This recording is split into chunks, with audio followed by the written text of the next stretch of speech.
Assalamualaikum warahmatullahi ta'ala wabarakatuh. Al-Fatihah. A'udzubillahi minasyaitonir rajim. Bismillahirrahmanirrahim.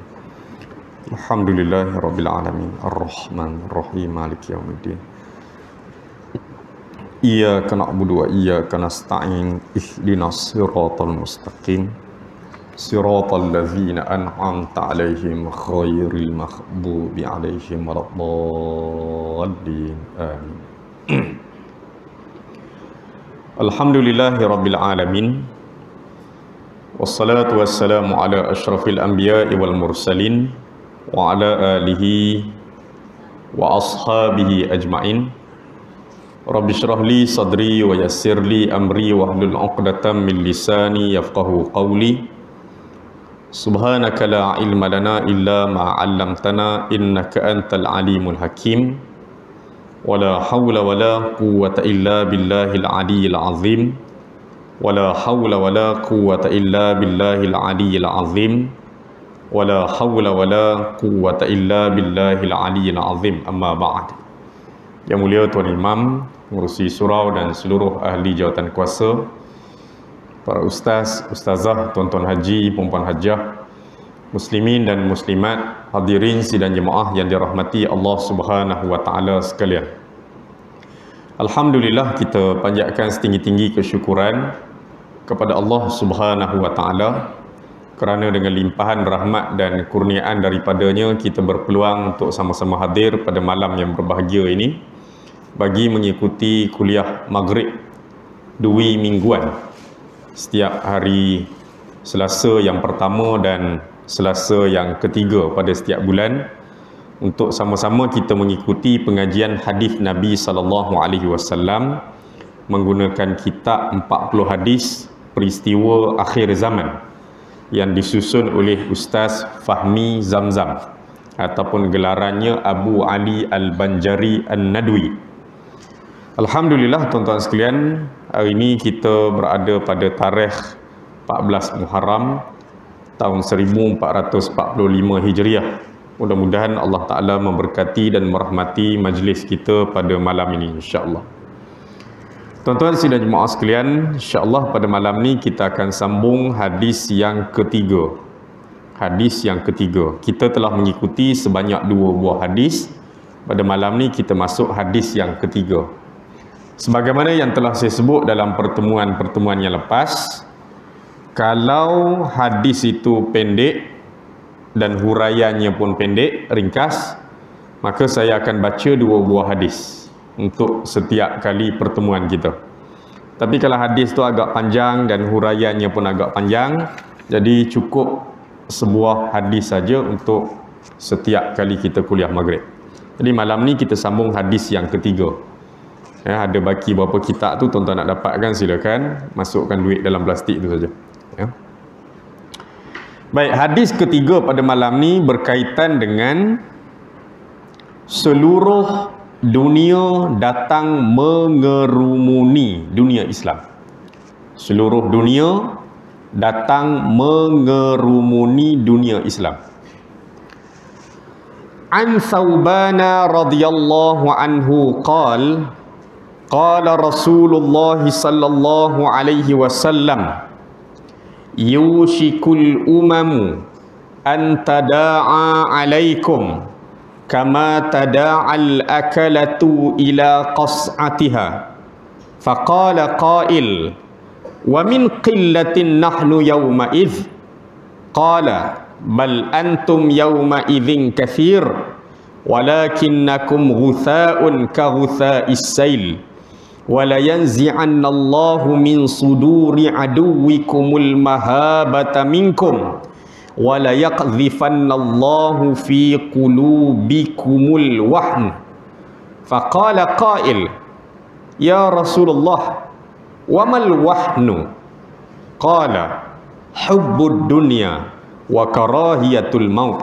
Sadaqa Rasulullah sallallahu alaihi wasallam atau kama qala. Rawahu Abu Daud. Maksudnya daripada Thawban radhiyallahu anhu berkata, Sabda Rasulullah sallallahu alaihi wasallam, ataupun Rasulullah sallallahu alaihi wasallam bersabda, hampir tiba suatu masa di mana bangsa-bangsa daripada seluruh dunia akan datang mengerumuni kamu. Kamu tu siapa dia? Umat Islam. Hampir tiba suatu masa di mana bangsa-bangsa daripada seluruh dunia akan datang mengerumuni kamu, bagaikan orang yang hendak makan mengerumuni talam hidangan mereka. Begitulah keadaan orang Islam akan dikerumuni itu. Maka salah seorang sahabat bertanya kepada Nabi, apakah daripada kerana kami sedikit pada hari itu? Adakah jadi begitu tu kerana kami orang Islam pada waktu itu sedikit, sampai bangsa-bangsa daripada seluruh dunia kerumuni kami? Adakah kerana jumlah kami sedikit? Maka jawab Nabi SAW, bahkan kamu pada hari itu banyak, ramai, banyak sekali. Tetapi kamu seperti buih pada waktu banjir, buih di tepi laut. Dan Allah akan mencabut rasa gerun terhadap kamu daripada hati musuh-musuh kamu. Dan Allah akan mencampakkan ke dalam hati kamu penyakit wahan. Seorang sahabat bertanya, apakah wahan itu wahai Rasulullah? Wahan tu penyakit apa? Wauhanun, wahan. Wahan tu penyakit apa wahai Rasulullah? Maka jawab Nabi SAW, iaitu cinta pada dunia dan takut pada kematian. Itulah wahan. Sayang dunia, takut mati. Itulah wahan. Hadis riwayat Abu Daud. Tuan-tuan sidang jemaah sekalian, malam ni kita bertemu dengan hadis Nabi SAW yang diriwayatkan oleh Imam Abu Daud, seorang ulama hadis. Sumbernya daripada siapa? Daripada sahabat Nabi bernama Thauban radhiyallahu an. Thauban dengar daripada Nabi. Thauban dengar daripada Nabi. Nabi kata hampir tiba satu masa, ataupun hampir tiba suatu zaman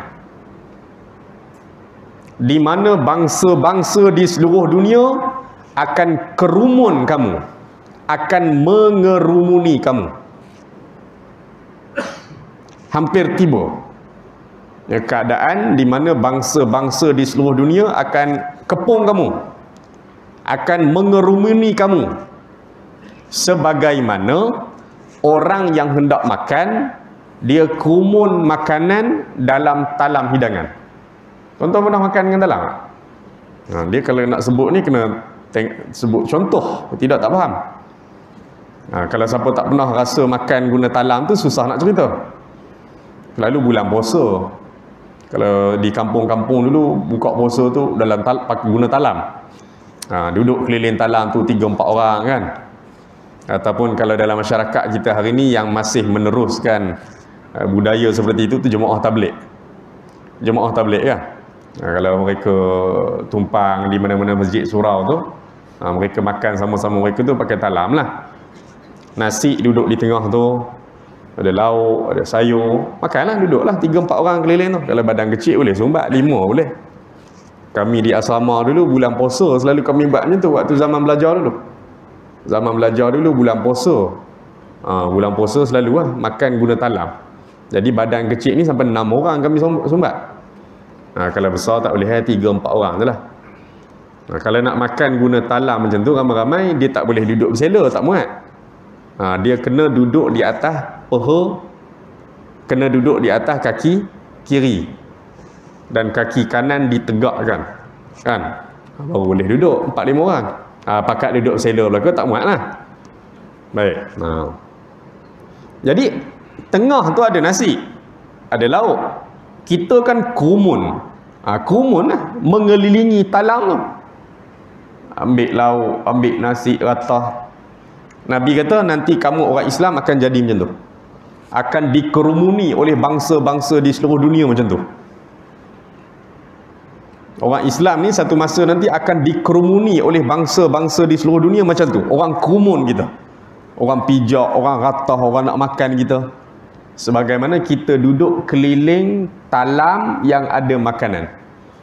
Bakat-bakat nak makan, duduk keliling talam tu, bakat nak makan, nak ratah. Macam itulah nanti orang Islam berlaku pada orang Islam. Dikelilingi oleh bangsa-bangsa di seluruh dunia. Teruklah keadaan tu teruk. Ya, orang ratah, orang pijak, orang makan. Maka ada sahabat Nabi bertanya kepada Nabi, wahai Rasulullah, jadi macam tu, jadi keadaan macam tu adakah kerana pada zaman tu nanti orang Islam ni sedikit sampai orang kumun kita tu, kerana kita sedikit ke zaman tu? Nabi kata tak, kamu banyak, kamu ramai. Tapi kamu ramai tu macam buih tepi laut, macam buih lepas banjir. Kalau kita pergi laut, pergi pantai kan buih banyak. Buih lepas banjir, buih tepi laut, tepi pantai tu kan banyak buih. Buih itu banyak. Tuan-tuan pergi tekan buih tu. Pergi tekan buih tu. Pecah lah. Maksudnya apa dia? Banyak, kosong. Orang Islam tu banyak, kosong. Kosong. Jumlah ramai, kosong, tak ada apa pun. Menyembang je lebat. Tak ada pun. Sembang je kadang-kadang tu kemas. Dalam ni tak ada apa pun. Kosong je banyak. Buih tepi laut tu juga. Banyak buih tepi laut tu juga. Ada apa dalam buih tu? Sampah, tayar kereta, baju buruk, spender orang. Adalah ke? Banyak tapi bercampur-campur sampah. Macam tu lah orang Islam. Banyak. Sampah pun banyak. Banyak saja. Perangai tu macam-macam ragam. Tekan kosong, tak ada apa pun. Macam tu lah orang Islam. Nabi kata, kamu jadi macam tu bukan kerana kamu sikit. Banyak. Tapi macam buih. Macam buih. Banyak saja. Tak ada faedah pun buih tu. Mari ombak sekali lagi, hancur. Jadi balik. Mari ombak sekali lagi, hancur. Dalam buih tu sampah ada, kayu buruk ada, tayar kereta ada. Macam tu lah keadaan orang Islam. Ramai tapi bercampur-campur macam-macam ragam. Hak ada tu pula kosong pula tu. Tak ada apa pun. Kosong lah. Baik. Keadaannya begitu. Kemudian Nabi kata apa dia? Zaman tu bukan sekadar orang Islam banyak macam buih tepi laut. Zaman tu juga, masa tu juga Nabi kata Allah akan cabut rasa gerun dalam hati musuh terhadap kamu. Orang tak takut dengan kamu ni. Orang tengok orang Islam ni orang tak peduli ya. Orang tengok kita ni orang tak peduli ya. Orang pandang sebelah mata Allah cabut rasa gerun dalam hati musuh-musuh terhadap kamu. Musuh tengok kita tak peduli dah. Dulu bila sebut orang Islam ni orang gerun, hormat kan. Hormat, mulia kan. Sekarang orang tak peduli Orang tak hormat pun. Kenapa dah? Perangai orang Islam pun satu macam. Macam-macam ragam. Macam mana orang nak hormat? Orang tak hormat. Yang kedua, apa dia Allah Ta'ala jadikan pada waktu itu? Musuh Allah cabut rasa gerun dalam hati mereka kepada kamu. Dan kamu pula Allah campakkan satu penyakit dalam hati. Allah cabut rasa gerun dalam hati musuh terhadap kamu. Dan Allah campak pula kepada kamu satu penyakit namanya penyakit wahan. Wahanun, wahan. Nabi ni ada beberapa keadaan Nabi sebut perkataan bahasa Arab. Tapi perkataan orang jarang dengar. Padahal Nabi sebut wahan tu bahasa Arab lah. Tapi ada sahabat Nabi bertanya, wahai Rasulullah, wahan tu apa dia? Padahal Nabi cakap tu bahasa Arab. Dia ada keadaan tertentu Nabi guna perkataan-perkataan yang orang jarang dengar. Kadang-kadang bahasa di kampung tertentu, kadang-kadang bahasa-bahasa di daerah-daerah tertentu. Kadang-kadang gitu. Nabi sebut perkataan bahasa Arab yang orang jarang dengar. Kalau biasa dengar, orang tak tanya. Tapi bila kita guna perkataan yang jarang dengar, kan orang minat nak tahu. Bila orang minat nak tahu, kita seronok nak cerita lebih sikit. Jadi kalau Nabi guna perkataan biasa saja, dia tidak menakjubkan. Tu kelebihan Nabi. Kelebihan Nabi tu dalam bab pemilihan perkataan tu kemah. Dia pilih perkataan nak sebut tu satu perkataan yang menyebabkan orang akan tertanya dan orang nak tahu lebih lanjut. Wahan tu apa dia wahai Rasulullah? Padahal bahasa Arab. Kan? Macam kita lah berucap depan orang, kita guna satu perkataan yang orang jarang dengar. Orang nak tanya, nak tahu. Ataupun paling kurang kalau tak nak tanya pun pakat balik duk search dekat Google. Apa benda ni perkataan ni kan? Perdana Menteri banyak ingat perkataan baru, apa benda dia sebut kan? Kan orang nak cari kan macam tu. Jadi Nabi ni sebut perkataan bahasa Arab, orang jarang dengar. Maka sahabat bertanya kepada Nabi, wahai Rasulullah, wahan tu penyakit apa? Nabi kata wahan tu adalah sayang dunia, takut mati. Cinta pada dunia dan takut pada kematian. Baik tuan-tuan sekalian, kita tengok pada huraian dia. Kata pengarang kitab ni, dia kata memang benar apa yang disabdakan oleh Rasulullah sallallahu alaihi wasallam ni. Tak ada benda lah tak benar, takkan Nabi cakap benda tak benar. Macam mana Nabi tahu keadaan orang Islam satu masa nanti akan dikerumuni oleh bangsa-bangsa di seluruh dunia?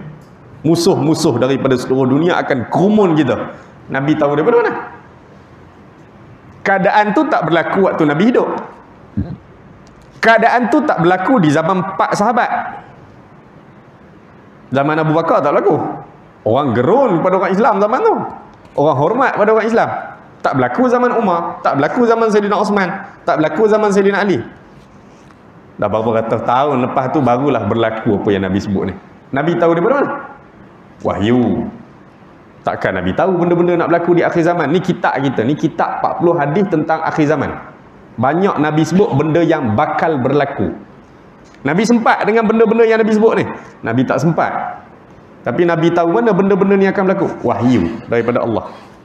Allah Ta'ala telah isyaratkan kepada Nabi, ni peristiwa-peristiwa yang akan berlaku menjelang hari kiamat kelak, yang akan berlaku di akhir zaman kelak. Antaranya inilah, orang Islam akan dikerumuni oleh bangsa-bangsa di seluruh dunia, musuh-musuh di seluruh dunia. Jadi benarlah ucapan Nabi ni, dan berlakulah di hadapan kita pada hari ni. Berlakulah di hadapan kita pada hari ni kan? Keadaan umat Islam pada hari ini menggambarkan kebenaran apa yang disabdakan oleh Rasulullah sallallahu alaihi wasallam 1400 tahun dulu. Sekarang dah 1445 Hijrah dah.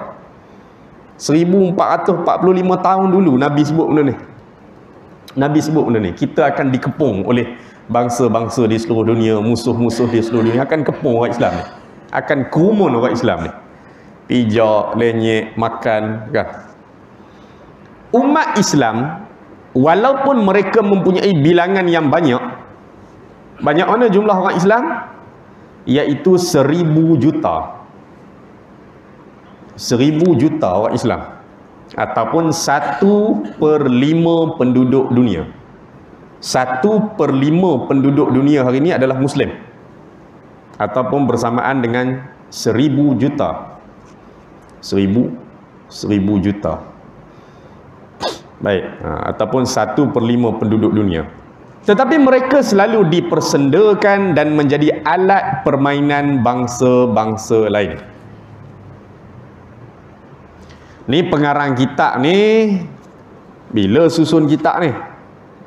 Kitab ni cetakan tahun 1995 ni. Dekat tangan saya ni. Tuan-tuan tu cetakan baru. Itu kulit kita tak sama. Cetakan dekat saya ni cetakan tahun 1995. Cetakan kali ke-9. Berapa kali kitab ni cetak ni? Ni cetakan kali ke-9 ni. Kulit biru ni tahun 1995. Tuan-tuan tu cetakan pertama versi baru. Saya ni cetakan ke-9 tahun 1995. Maksudnya 1/5 penduduk dunia ataupun 1000 juta orang Islam di seluruh dunia ni dah berapa tahun lepas dah. Sekarang dah 2023. Berapa jumlah orang Islam hari ni? Tahun 2023. Tahun 2023 ya. Sekarang agama yang kedua paling besar di dunia adalah Islam. Pertama Kristian lah.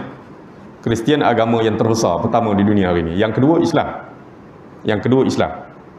Jangkaannya pada tahun 2050 Kalau belum kiamat lah. Ni kajian daripada banyak pihak lah. Jangkaannya pada tahun 2050, kalau dunia ni belum kiamat, Islam akan jadi agama nombor 1. Tahun 2050, agama nombor 1. Hari ni orang Kristian banyak tinggalkan agama Kristian dah.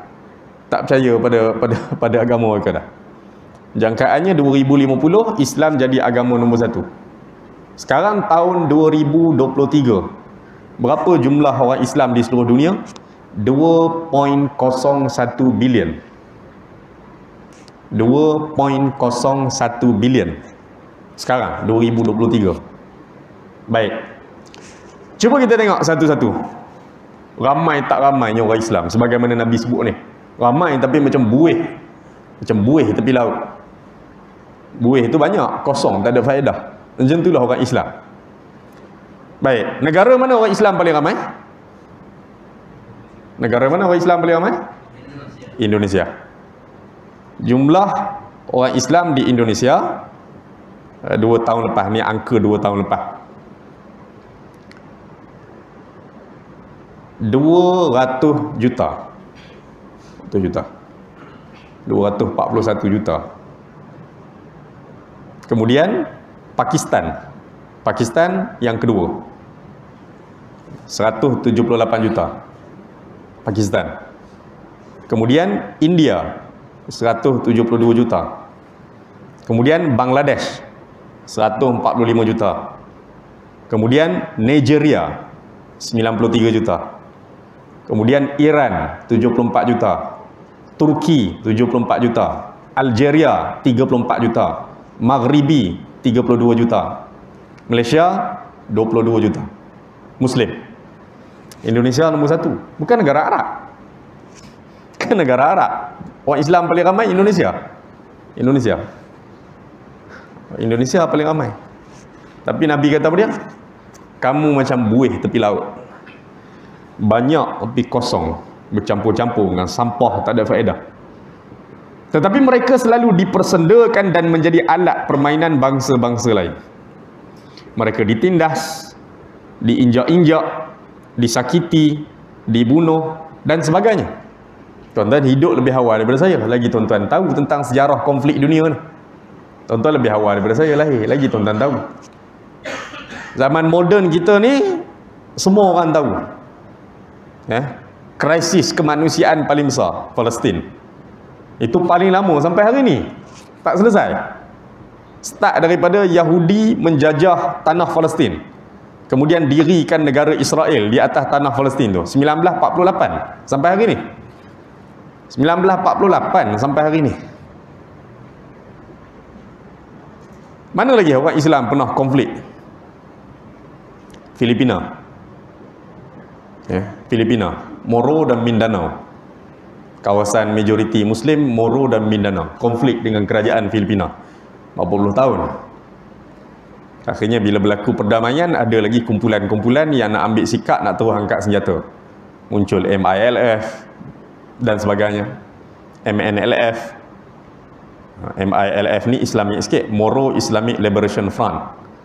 Kalau MNLF, Moro Nationalist Liberation Front, itu Normiswari tu. Itu kebangsaan, semangat kebangsaan. MILF ni Islamic sikit, ideologi Islam. Mana lagi konflik berlaku terdekat dengan kita? Aceh. 30 tahun. Konflik Aceh. Tahun 75, tahun 76. Sampailah berhenti konflik waktu tsunami. 2004. Tsunami, 2005 perjanjian damai. Konflik. Patani tuntut kemerdekaan. Berpuluh tahun, beribu umat Islam di Patani terkorban. Akhirnya terima kemerdekaan hari ini. Konflik.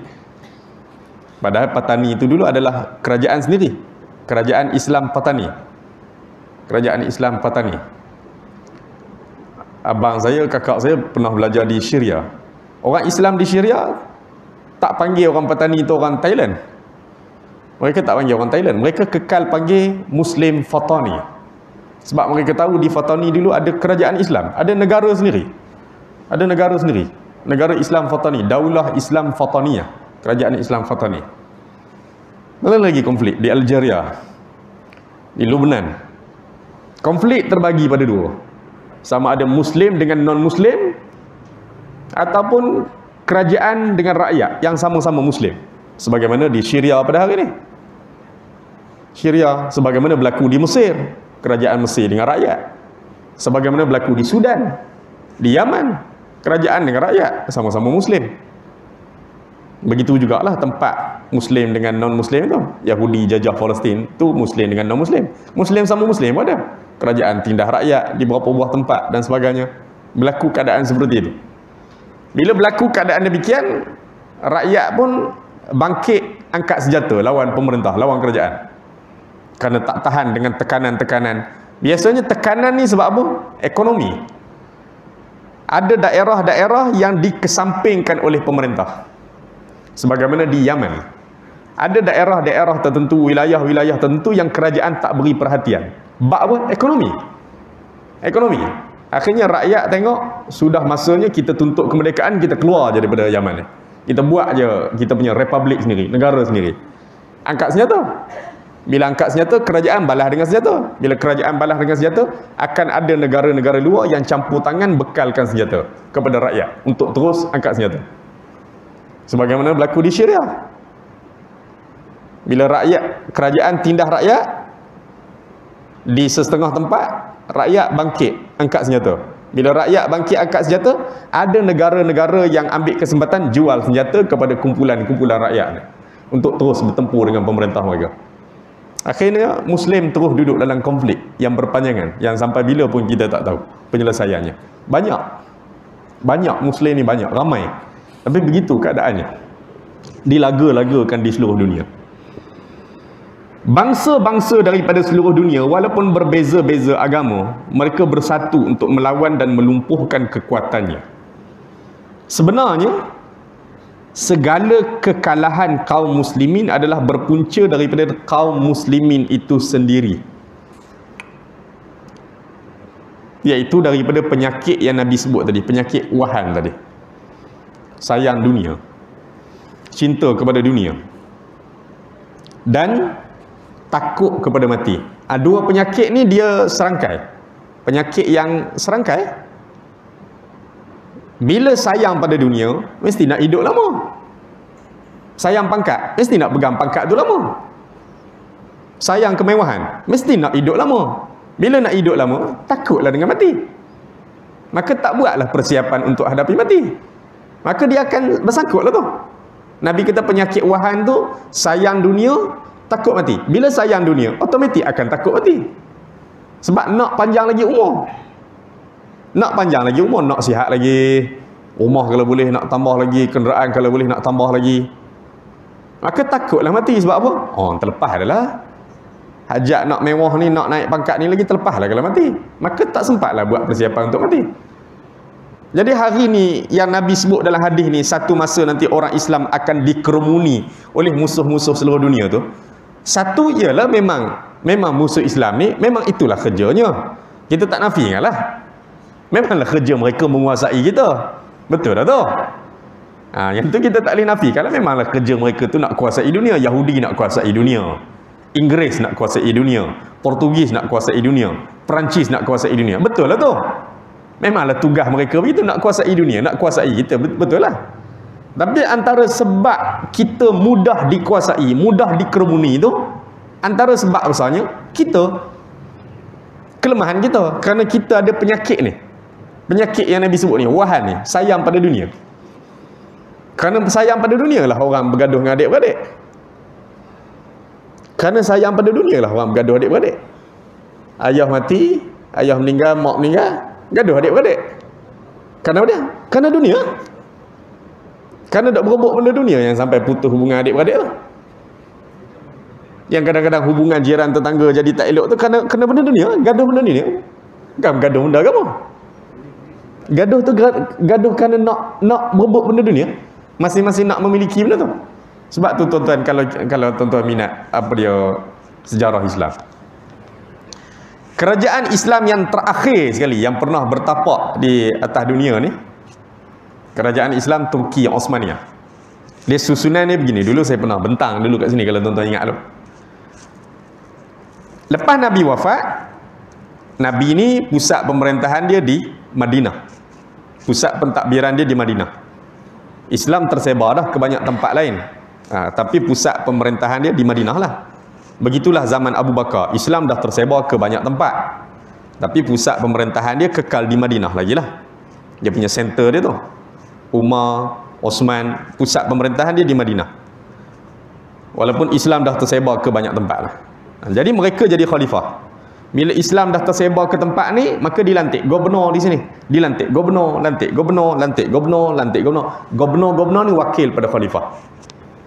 Zaman Sayyidina Ali, barulah pusat pemerintahan tu daripada Madinah diubah ke tempat lain. Sayyidina Ali ubah pusat pemerintahan khalifah itu daripada Madinah, dia tukar ke Kufah di Iraq. Sayyidina Ali meninggal dunia. Okey, habis 4 sahabat. Abu Bakar, Umar, Uthman, Ali. Habis. Akhirnya Islam pun berkembang ke tempat-tempat lain. Tertegak kerajaan Islam di tempat ni. Tertegak kerajaan Islam di tempat ni. Tertegak kerajaan Islam di tempat ni. Antaranya lepas daripada Sayyidina Ali, tertegak kerajaan Islam Bani Umayyah di Syria. Berapa ratus tahun dan ada berapa orang khalifah. Mengalami zaman kelemahan, kerajaan Bani Umayyah ni pun tumbang.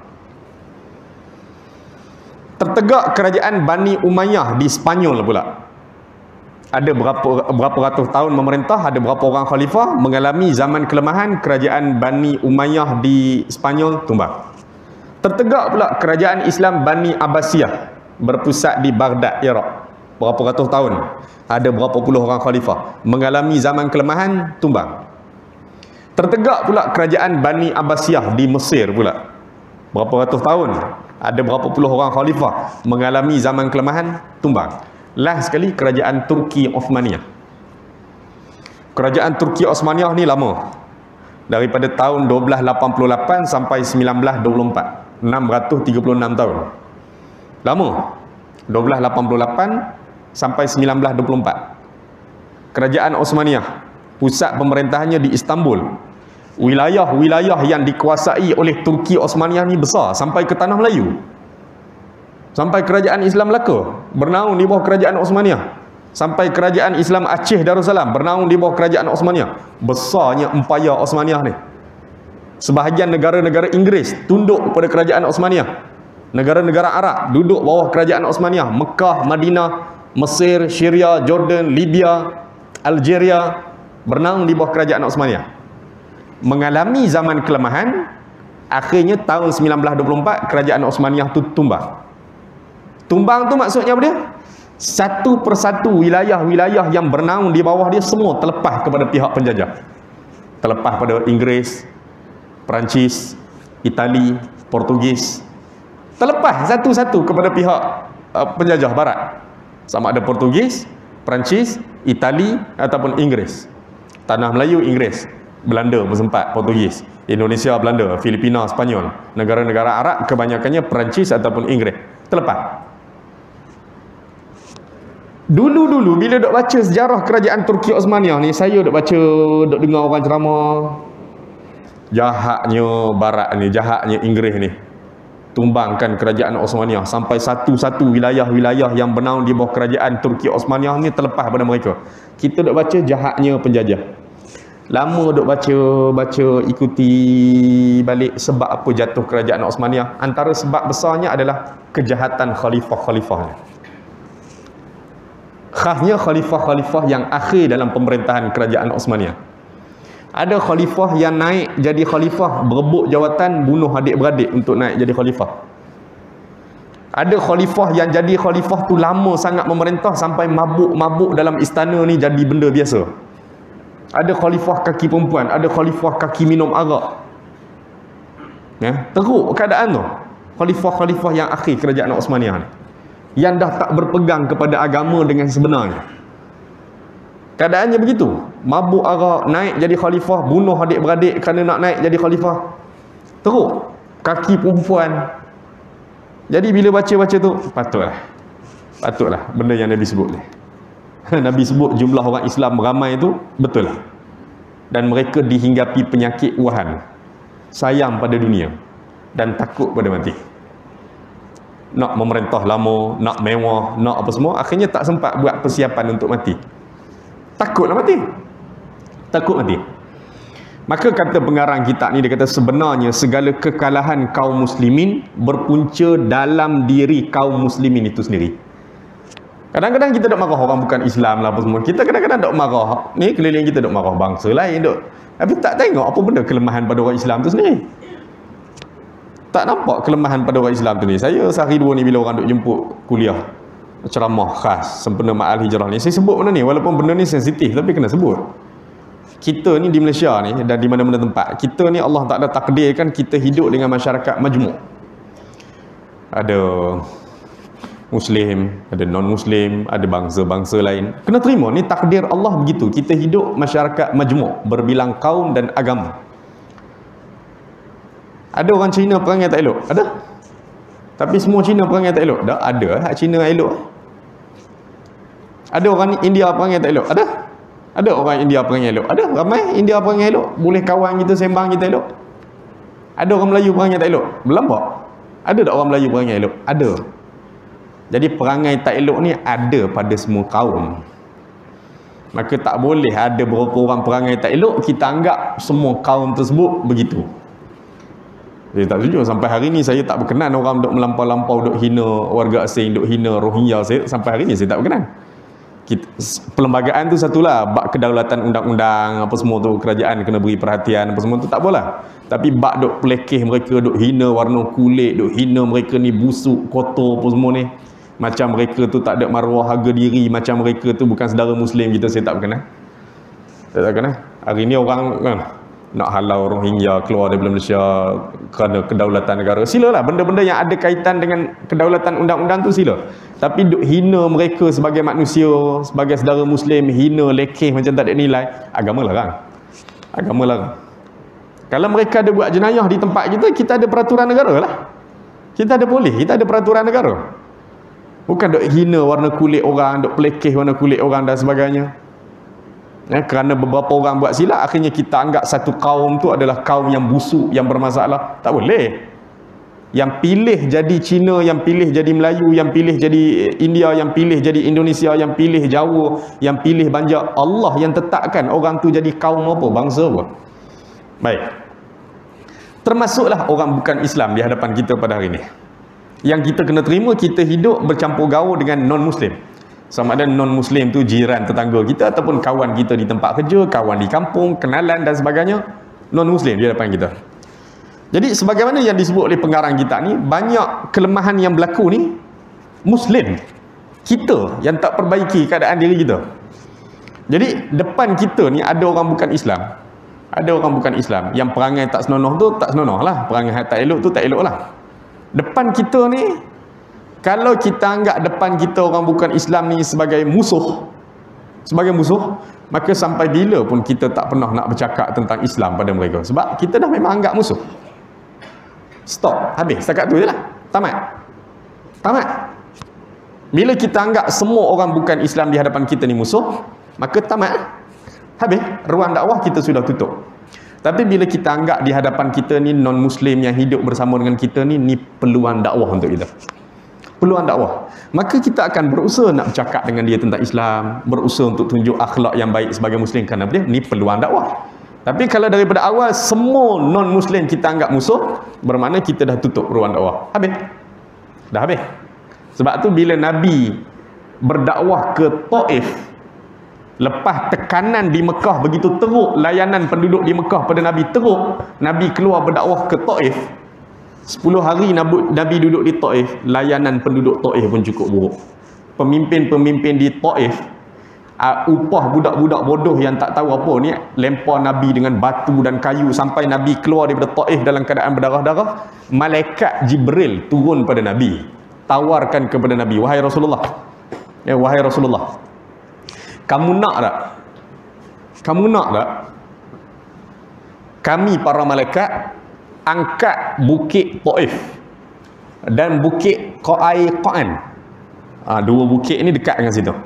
Kamu nak tak kami para malaikat angkat bukit Taif dan bukit Qaiqaan kami hempak atas penduduk Taif ni, bagi lenyap satu kampung ni.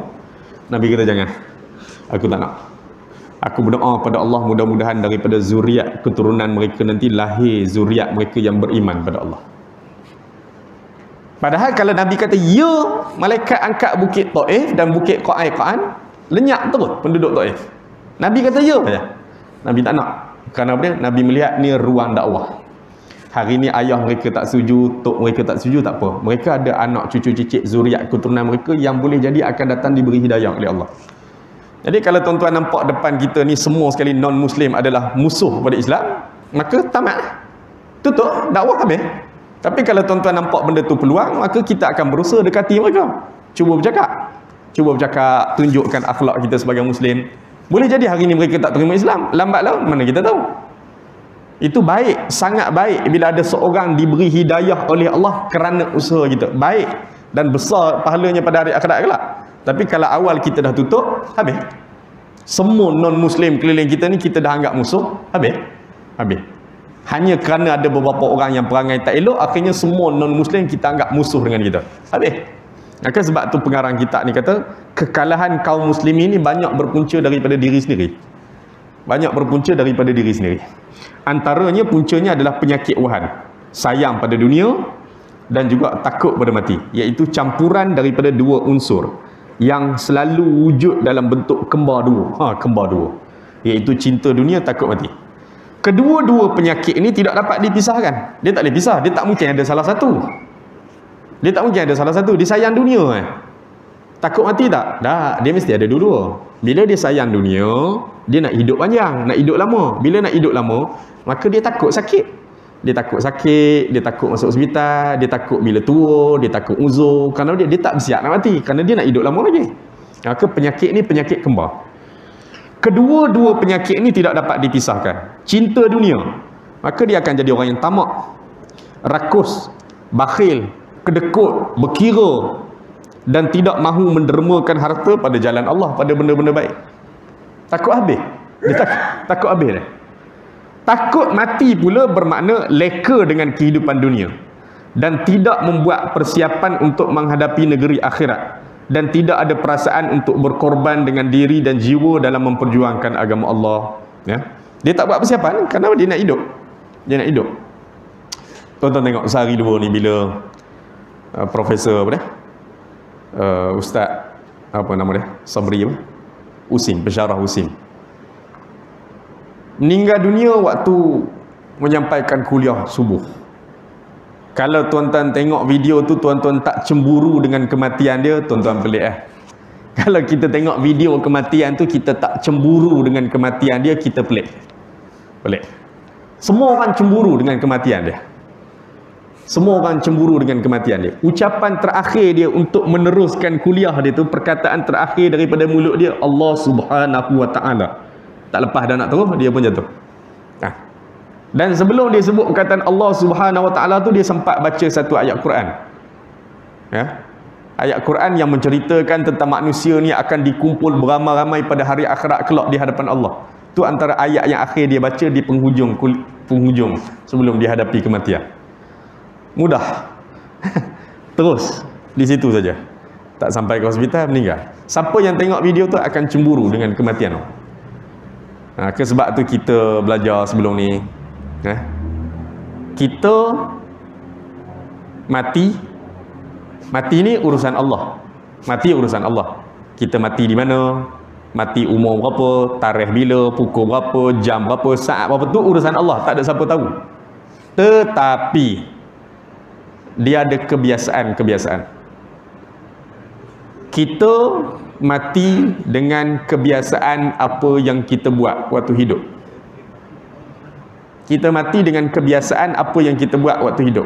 Dia begitu. Orang yang memang hidup dia dengan baik, selalu duk buat benda baik, biasanya dia mati pun tengah buat benda baik. Orang yang memang daripada pagi sampai ke malam 24 jam hidup duk buat benda tak tentu hala, biasanya mati tempat tak tentu hala. Kita mati ni kebiasaannya mengikut apa benda yang kita biasa buat waktu hidup. Apa benda yang kita biasa buat, biasanya kita mati dalam keadaan seperti itu. Maka sebab tu hati-hati dengan kebiasaan yang tak elok. Hati-hati dengan kebiasaan yang tak elok. Takut-takut mati pun dalam keadaan seperti itu juga. Aib. Tuan-tuan sekalian. Baik, buat persiapan. Saya kena buat persiapan, tuan-tuan pun kena buat persiapan. Banyaklah persiapan nak mati ni, banyaklah. Tuan-tuan pun tahulah. Bukan sekadar ibadat kita dengan Allah. Ada orang dikira persiapan mati ni apa dia? Ibadat dengan Allah. Dia terlupa dia dengan manusia. Kena selesaikan juga. Apa dia? Dosa dengan manusia kena pergi selesai. Hutang dengan manusia kena pergi selesai. Duk fitnah orang, aibkan orang kena pergi selesai. Dia ingat persiapan mati ni kena jaga sembahyang 5 waktu, puasa zakat haji selesai. Kamu dengan orang banyak lagi tak selesai. Tu pun persiapan mati tak? Tu pun persiapan mati tak? Masalah kita dengan orang banyak tak selesai, pergi selesai. Kita dah ingat persiapan mati selesai dengan sembahyang 5 waktu tu. Kita duk buat perangai tak tentu hala dengan orang, duk sakit hati, kita duk aib, duk fitnah orang tak tentu hala. Duit orang ambil apa semua tak tentu hala tu, kena pergi selesai. Adik-adik. Ya. Selain daripada hubungan dengan Allah tu, memang wajib jagalah persiapan mati tu. Mati tu. Takut mati bermakna leka dengan kehidupan dunia dan tidak membuat persiapan untuk menghadapi negeri akhirat, dan tidak ada perasaan untuk berkorban dengan diri dan jiwa dalam memperjuangkan agama Allah. Kita nak balik kampung Kita nak balik kampung musim raya ni, jalan jam teruk. Tambah-tambah orang balik ke Pantai Timur ni. Dah jadi acara tahunan ni. Jam ni acara tahunan lah. Tak jam tu yang pelik. Kalau tak jam tu pelik. Jam tu tak pelik. Jadi dah tahu dah tiap-tiap tahun nak balik raya ni jalan jam, kita kan buat persiapan. Bukan kata hari ni nak balik, hari ni terus jadi dah. Rancang nak balik tu 2-3 hari awal kena rancang dah kan. Seminggu awal dah rancang dah nak balik kampung, tarikh bila. Agak-agak anak cuti sekolah start bila, kita pejabat start cuti bila, dah ada perancangan dah. Baru tahu nak balik bila. Nak balik bila? Tolak pagi ke, pas Zuhur ke? Nak keluar awal ke, nak jamak tengah jalan nanti mana-mana ke? Kena ada perancangan. Apa benda barang nak bawa balik? Minyak nak isi kat mana? Minyak nak kering ni nak isi kat pantai dalam ni dulu ke? Nak naik kat highway dulu ke apa? Kena ada perancangan. Kereta rosak ada tak? Tayar spare segala macam? Dah kena ada lah kereta. Barang-barang pomen pun kena ada tak? Kalau rosak teruk sangat, laluan nak balik nanti kedai bengkel mana ada buka? Kita bertolak hari Ahad ni, payah nak cari bengkel ni hari Ahad ni. Kan orang buat perancangan. Kerana dia musafir. Dia tak boleh, tak buah. Kereta servis ke tak servis, minyak hitam tukar ke tak tukar, tak buah. Rosak tengah jalan kan, pandai-pandai. Ada tu orang tolong tolak tu. Dia tak boleh main agak-agak itu, ada lah tu. Nanti siapa-siapa tolong, tak boleh. Kena ada plan dia. Orang tolong tu cerita lain, tapi plan perancangan di peringkat kita tu kena ada. Begitulah juga kita nak balik kampung asal kita nanti. Mana? Akhirat. Kampung asal kita tu kat sana. Ni kampung sementara. 60, umur 60 lagi. 70 tinggal lah. 80 tinggal lah. Kampung asal kita kat sana. Sebab itu kita sebut inna lillah wa inna ilaihi raji'un. Kita datang daripada Allah. Dan kepada Allah kita akan kembali. Maksudnya itulah tempat asal kita. Ini sementara je menumpang. Tumpang kampung sementara. Allah bagi tumpang sekejap. Lagi balik lah pula. Baliklah ke sana. Jadi nak balik ke kampung asal tu, kena bawa bekal lah. Kena bawa bekal lah. Sebagaimana kita nak balik kampung, repair kereta, tukar minyak hitam, barang apa semua. Jadi nak balik menghadap Allah, kena bawa bekal. Kena bawa bekal. Perjalanan jauh, kena bawa bekal. Bekal tu apa dia? Amal lah. Bekal tu amal lah. Amal kebaikan lah. Selagi mana boleh buat, setakat mana boleh buat, buat. Setakat mana boleh buat, setakat mana larat buat. Sakit buat cara sakit. Ada orang kadang sakit tak semayang terus. Saya seminggu 2 ni duk tiap-tiap minggu duk ulang-alik balik ke Pahang. Ayah masuk hospital 10 hari, kemudian keluar duk terbaring di rumah tu lah. Nak bangun pun jenuh, semua benda kita nak kena urus. Makan, minum, kencing, berak, semayang, kita tolong ambil uduk apa segala macam. Tuan-tuan tahulah, urus orang tua yang uzur ni tuan-tuan tahu. Kita duk kira pengorbanan anak pada mak ayah, tiap-tiap bulan masuk duit. Bagi duit. Duit gaji, bagi sikit kat mak ayah. Bagi duit mudah. Yang susah adalah jaga mak ayah waktu sakit. Kalau tanya pada saya, bagi duit mudah. Yang susah jaga mak ayah waktu sakit. Walaupun adik-beradik ramai, belum tentu semua adik-beradik boleh sepakat nak jaga mak ayah. Belum tentu. Belum tentu. Mak ayah uzur, mak ayah sakit ni ujian paling besar pada anak-anak. Ujian paling besar. Hulur duit mudah. Tuan-tuan duduk Kuala Lumpur boleh transfer duit ke akaun kawan tu. Boleh ke? Tolong masuk duit. Bagi ke ayah duit. Kan? 100, 200 boleh bagi duit. Bagi duit mudah. Nak jaga mak ayah waktu uzur tu ujian. Bukan semua orang mampu buat. Jadi kami adik-beradik ni alhamdulillah lah. Ada berapa orang duduk di Pahang. Gila dah jaga Isnin berjemaat. Itu kita hak Kuala Lumpur ni satu ahad kena cabut lari. Kan? Hari kerja Isnin berjemaat tak boleh nak balik lah. Satu ahad cabut balik. Dia sakit tu. Sakit tu dia jaga semayang sungguh-sungguh.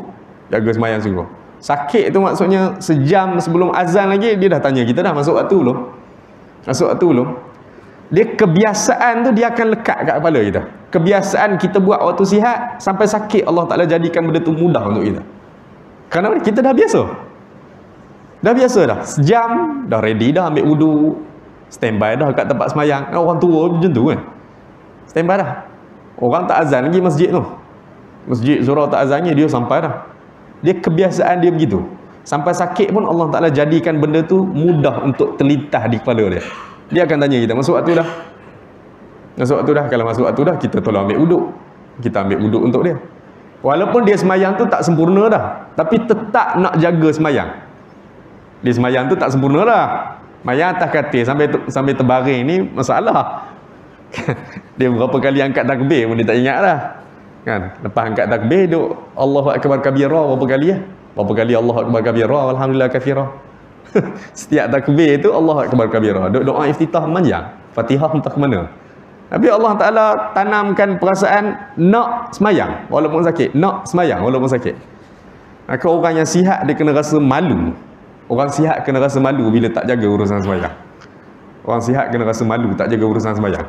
Orang sakit usaha nak semayang walaupun tak sempurna. Orang sakit dia kena jamak semayang. Tuan-tuan jaga mak ayah adik-beradik yang sakit di hospital, yang susah nak ambil wudu, nak ulang alik ke bilik air susah, nak angkat je bilik air susah, nak salin pampers susah. Tuan-tuan suruh aja dia solat jamak. Dia kena solat lah. Walaupun dia uzur, dia usaha solat setakat mana dia boleh lah. Dan kita bantu dia. Kadang-kadang saya semayang tepi dia tengok pergerakan saya. Biarlah dia tak tahu baca pun, saya semayang tepi katil dia tengok saya buat apa tu dia ikut je lah sambil dia baring. Sila. Okey. Bolehkah kita kasar dan sakit? Tak boleh. Tak boleh. Untuk orang sakit dia boleh semayang jamak. Subuh tak boleh lah. Subuh kekal lah macam biasa 2 rakaat. Zuhur dengan asar, maghrib dengan isyak. Jamak ni maksudnya campur sekali, himpunkan sekali. Dia tak boleh pendek kan? Tak boleh qasar. Qasar maksudnya pendek kan? Qasar ni waktu kita bermusafir sahaja. Bermusafir. Untuk orang sakit dia boleh campurkan 2 semayang, dia tak boleh pendekkan. Bagusnya dia jamak, dia buat takdim. Maksudnya masuk zuhur terus zuhur kemudian semayang asar. Masuk maghrib terus semayang maghrib dan semayang isyak. Bagusnya untuk orang sakit ni dia buat takdim. Takdim, jangan takhir lah, takdim. Kalau ada masalah cerita lain lah. Azan, kita pun tolong ambil wuduk untuk dia. Kalau dia tak boleh ambil wuduk sendiri, kita tolong ambil wuduk untuk dia. Suruh dia semayang zuhur 4 rakaat. Habis semayang zuhur 4 rakaat, sambung tu dengan semayang asar 4 rakaat. Begitulah maghrib. Azan maghrib, semayang maghrib 3 rakaat, kemudian semayang isyak 4 rakaat. Tak boleh qasar, tak boleh pendek kan? Sebab dia bukan musafir. Tak ada ulama yang membenarkan pendekkan. Pendekkan, qasarkan semayang ni untuk musafir saja, untuk orang bermusafir. Untuk orang sakit dia boleh jamak semayang. Macam dululah musim Covid dulu ramai duduk di hospital. Dia kena Covid apa segala macam, nak bangun ni badan pun tak ada mood ni, lemah badan ni. Boleh jamak. Doktor, bukan orang sakit saja, termasuk doktor. Orang sakit beratus orang setiap hari Covid hospital ni, doktor punya tugas tu kelang kabut nak selamatkan nyawa orang. Maka doktor boleh jamak. Mayang 4 rakaat, isyak 3, yang maghrib 3, isyak 4. Begitu juga polis pun sama juga, pasukan keselamatan. Polis dia jaga traffic light simpang 4 tu, lampu merah tu dia jaga berapa dia jaga 4 petang dia kena jaga dah. Ataupun 4.30 dia kena jaga dah. Dah kena jaga. Dia kena jaga. Pukul 4 dia kena jaga dah. Dia akan habis jaga lagi. Asar confirm dah habis waktu. Sebab dia akan jaga sampai pukul 7. Nak bagi jalan lengang tu. Jadi dia dah terpacak kat situ pukul 4, 4.30 dia dah terpacak dah. Maka dia habis jaga jalan tu nanti confirm waktu asar dah habis. Maka polis, orang yang tugas bahagian keselamatan boleh masuk waktu Zuhur, dia jamak siap-siap sembahyang. Kemudian dia keluarlah bertugas. Bila tak ada pilihan dah. Tapi kalau ada pilihan lagi, dia tengok ada ruang untuk dia sembahyang lagi, dia kena sembahyang macam biasalah. Bila tak ada pilihan dah, terpaksa jamak, bolehlah jamak. Untuk orang-orang yang keadaan macam tu. Kita yang tak ada masalah ni jangan jamak aja. Tak ada masalah janganlah. Keadaan begitu. Baik. Kita berdoa agar Allah Subhanahu wa taala menurunkan nusrahnya. Nusrah maksudnya pertolongannya kepada kaum muslimin dan memberikan kepada mereka kejayaan di dunia dan di hari akhirat kelak. Allah Ta'ala lah. Cukup sekadar itu dulu untuk hadis pada malam ni. InsyaAllah dalam pertemuan akan datang kita sambung hadis yang keempat dan seterusnya. Aqul qawli hadza wa astaghfirullahal azim li wa lakum wa lisairil muslimin wal muslimat fastaghfiruh innahu huwal ghafurur rahim. Assalamualaikum warahmatullahi wabarakatuh. على ما فعلنا